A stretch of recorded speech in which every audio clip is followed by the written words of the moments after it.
আলাইকুম everyone, welcome to my channel Maryam's kitchen and daily blog. আজকে আবারও নতুন একটি রেসিপি নিয়ে হাজির হলাম। আজকের রেসিপিটি হলো টার্কিশ রোল বা ডেজার্ট। আর আজকের রেসিপিটা বানানোর জন্য যা যা ইনগ্রেডিয়েন্টস লাগবে সব আপনাদেরকে দেখিয়ে দিচ্ছি। এখানে সেমাই, ইউএসডি মিল্ক নিছি 500 করে 1 লিটার। আর এখানে হচ্ছে আটা, এটা হচ্ছে চিনি, আর এটা হচ্ছে আমি এটা জুস নিছি। আপনারা চাইলে যে কোনো মানে ব্র্যান্ডেরই জুস নিতে পারেন, অরেঞ্জ অথবা ম্যাঙ্গো। আমি ম্যাঙ্গো নিছি, অরেঞ্জটা আমার এত ভালো লাগে না, ম্যাঙ্গোটা নিছি। তারপর এখানে আছে কনডেন্স মিল্ক, এরপর ঘি নিছি সামান্য, এরপর এখানে আছে কর্নস্টার্চ, তারপর এটা হচ্ছে সামান্য একটু দুধ লাগবে। আমি টার্কিশ রোলের জন্য এখানে 50 থেকে 70 গ্রামের মতো সেমাই নিছি। একটু ব্লেন্ড করে নিব, বেশি গুঁড়ো করা যাবে না, সামান্য গুঁড়ো করবো। ব্লেন্ড করে ফেলছি, ঠিক এই পরিমাণে গুঁড়ো গুঁড়ো করতে হবে। সেমাইটা একটু ভেজে নিব। এখানে আমি 3 চামচ ঘি দিয়ে দিচ্ছি। হালকা ফ্লেমে সেমাইটা ভেজে নিব, হালকা লালচে কালার আসলে তারপর অন্যটা উঠে নিব। 1 টেবিল স্পুন দুধ দিয়ে দিচ্ছি, গুঁড়া দুধ। এখানে 1 টেবিল স্পুন পরিমাণ চিনি মিক্স করে ফেলবো আমরা এখন। ভালো মতো এটা মিক্স করে নিতে হবে। হালকা ব্রাউন ব্রাউন হয়েছে, আমরা এখন এটা নামাই ফেলবো। বড় ট্রেতে আমরা এটা নামাই নিব। বড় ট্রেতে আমরা এটা নামাই নিব। নামাই নিয়ে ইভেনলি একটু সাজাবো, যেন সব জায়গায় সমান ভাবে যায়। এজন্য সমান ভাবে চারদিকে ছড়িয়ে দিয়েছি। দেখেন 2 প্যাকেট আমি দিয়ে দিচ্ছি এখানে। এখন 1 কাপ আটা দিয়ে দিব এটাতে। চিনি দিয়ে দিব 1 কাপ। পাউডার দিয়ে দিব 1 চামচ। কনডেন্স মিল্কটা আমি পরে দিব, আগে এটা ভালো মতো মিক্স করে নিতে হবে যেন 1 ফোঁটা দানা দানা না থাকে। 2 টেবিল স্পুনের মতো আমি এখানে কনডেন্স মিল্ক মিক্স করে দিব। আমি ভালো মতো মিক্স করে নিব। দুধটা আমি গরম করে নিব।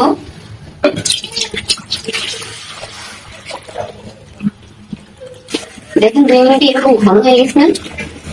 ছোট্ট চামচ 3 চামচ আমি বা 1 টেবিল স্পুন আমি ঘি দিয়ে দিব। ভালো মতো মিক্স করে নিই। আমাদের ক্রিমটা হয়ে গেছে, রেডি অলমোস্ট। চুলা থেকে নামানোর সাথে সাথে কিন্তু সেমাইয়ের কোটিং এর উপর আমরা এটা সুন্দর মতো ছড়াই দিব।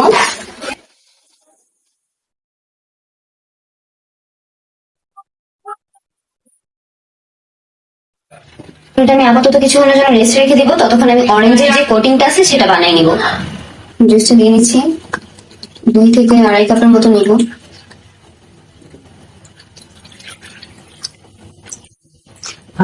এক টেবিল স্পুন কর্নস্টার্চ দিলাম, কর্নফ্লাওয়ার আর কি যেটাকে বলে।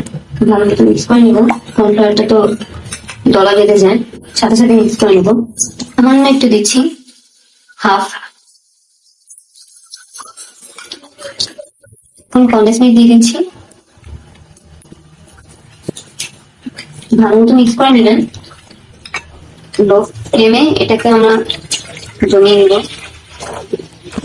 1 মিনিট লাগছে আমার এরকম ঘন হইতে, এটা আর একটু ঘন হবে। উপর থেকে কিশমিশ গুলো দিয়ে দিচ্ছি, একটু সাজিয়ে দিচ্ছি। কাঠবাদাম দিয়ে দিব।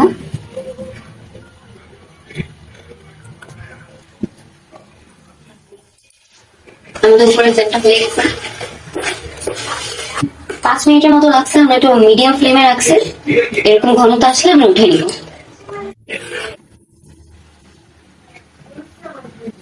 সমানভাবে দিব। এটাকে আমরা ফ্রিজে রেখে দেবো, একদম ঠান্ডা হওয়ার পর এটাকে আমরা রোল করবো, বাকিটা দেখাবো পরে। আমি এটা রোল করে ফেলছি। এটা আমি সারা রাত সেট করার জন্য রেখে দিছিলাম। আমাদের রোলটা রেডি হয়ে গেছে। আমি সারা রাত রেখে দিছি সেট করার জন্য। আপনারা চাইলে পিস পিস করে কেটে নিতে পারেন, যেরকম, আর না এরকম রোল করে নিতে পারেন। রোল করতে যদি কারো অসুবিধা হয় তার পিস পিস করে নিতে পারেন। আমি একটু খেয়ে দেখাচ্ছি। খুব সুন্দর করে সেট হয়েছে, ম্যাঙ্গো ফ্লেভারের, সেজন্য একটু টক টক হচ্ছে। আপনারা চাইলে চকলেটের বা অন্য দিতে পারেন। ম্যাঙ্গোটাই বেশি মজা হয়।